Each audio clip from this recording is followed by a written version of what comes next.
To Daily Focus. Glad that you have joined me this morning. I'm looking forward to a great day. I hope you are as well. And we have been in Proverbs chapter 21, and today we want to look at the danger of bribes.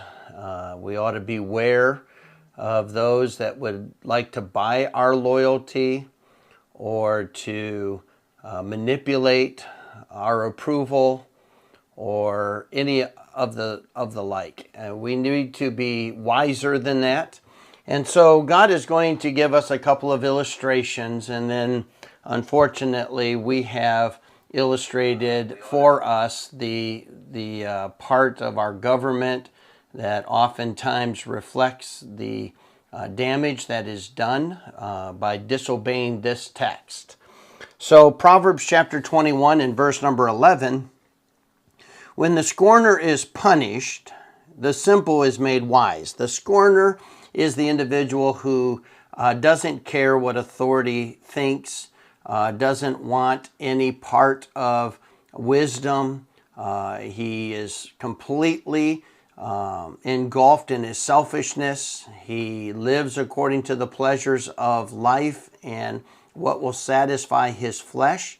And he has no tolerance to be told he can't do that. And so when the scorner, someone who is completely living according to flesh and apart from God's plan or apart from wisdom, when they are punished, the simple learn. They watch and they go, wow, I don't think I should do that. I think a perfect illustration is the defacing of monuments, the tearing down of monuments, what's the word I'm looking for when you put graffiti all over everything and you vandalize monuments. These are the things that were going on everywhere. And the people who were caught up in the excitement, the people who were maybe wanting to be part of something bigger than themselves, and it seemed exciting or it seemed mysterious, and there was an element of risk and all of that. The simple person, in other words, they're not really doing this out of rebellion as much as they're just participants.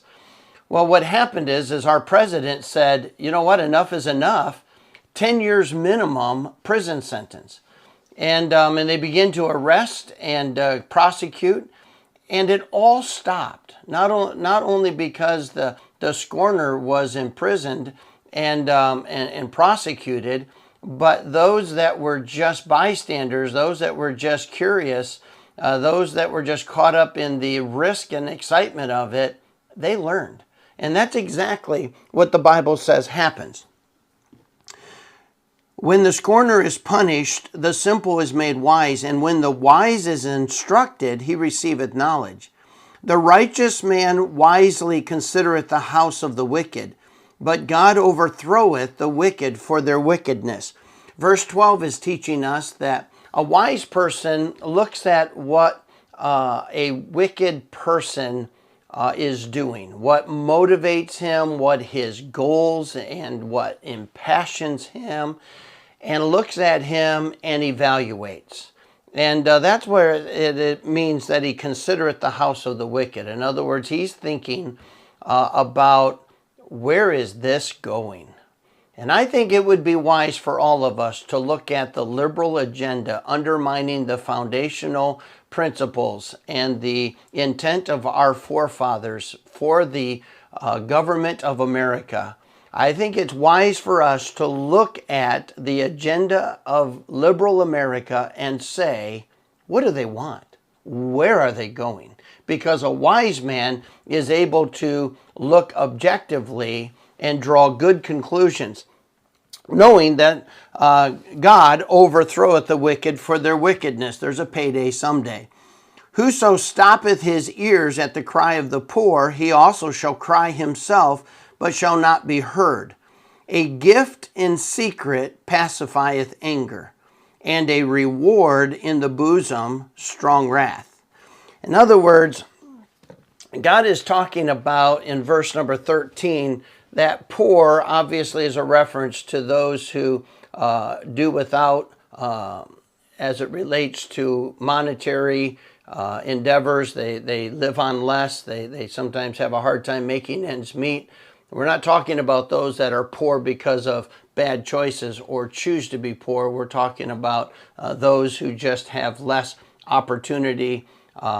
They've been entrusted with less, and those that have been given abundance should look to take care of them. And if you have no concern, you have no compassion for those who have literally been entrusted with less, and you want to use your access for yourself or other agendas, God says there's a day coming that you're going to cry. You're going to be needing something. Now, it might not be money, because this application is broader than just money.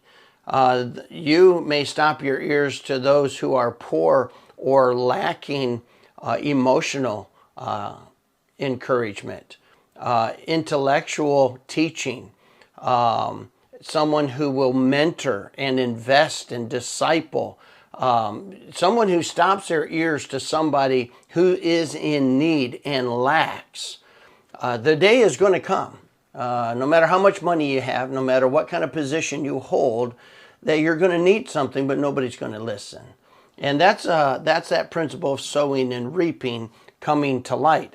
Verse 14 is really where we're going to zero in, and it talks about that gift. Now, that gift in the Hebrew is really generic. It really doesn't have a connotation, negative or positive. It's just simply talking about a gift in secret pacifieth anger. In other words, when someone is passionate about something, or someone's all uptight about something, that if you give them something that can pacify that anger, can redirect their thinking, it can distract them from getting off track or making something bigger than what it really is. That's kind of the idea, but it also carries a potential application of bribery. However, the next phrase directly deals with bribery. So it says that a gift in secret pacifieth anger, and a reward that is a negative connotation of bribery, doing something to manipulate or to get a outcome that you want. A reward in the bosom, strong wrath.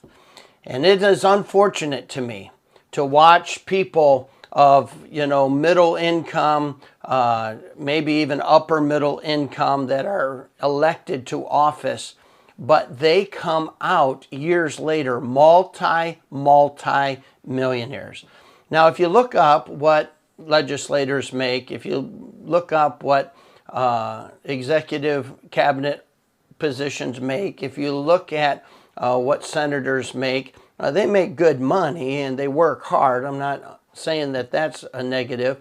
I'm just saying that they don't make millions and millions of dollars. So how do they come out multi-millionaires? And it is unfortunate in our culture is that we have these special interests.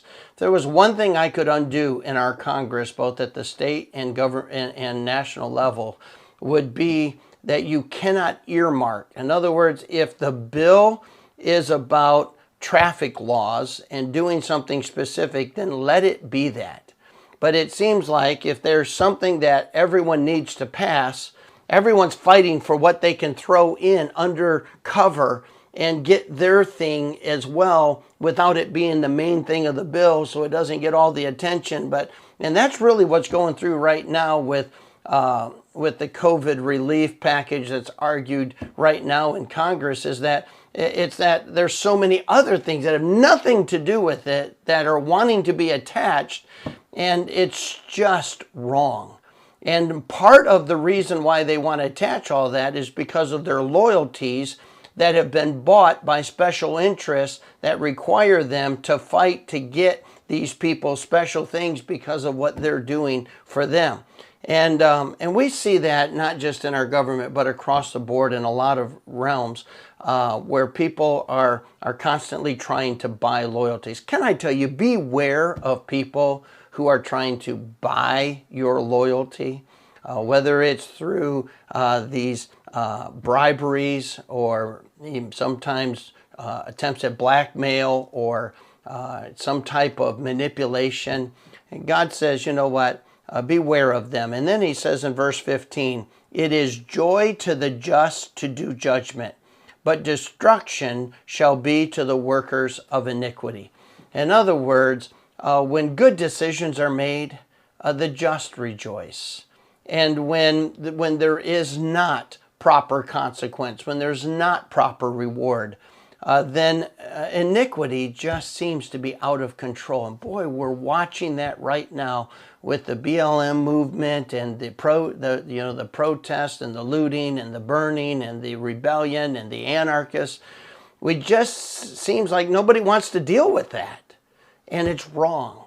And it seems like iniquity is out of control. And if we're going to come back to where we exalt God in wisdom, then we have to execute judgment on wrongdoing and not give people a pass because of some manipulative outcome that we're trying to arrange. And so God says, beware of bribes. And so let's make sure that we're wise, we're walking in the path of wisdom, being very careful as to where our loyalties lie and what is the motivator of those loyalties. May God bless you. I'll see you tomorrow morning at 9.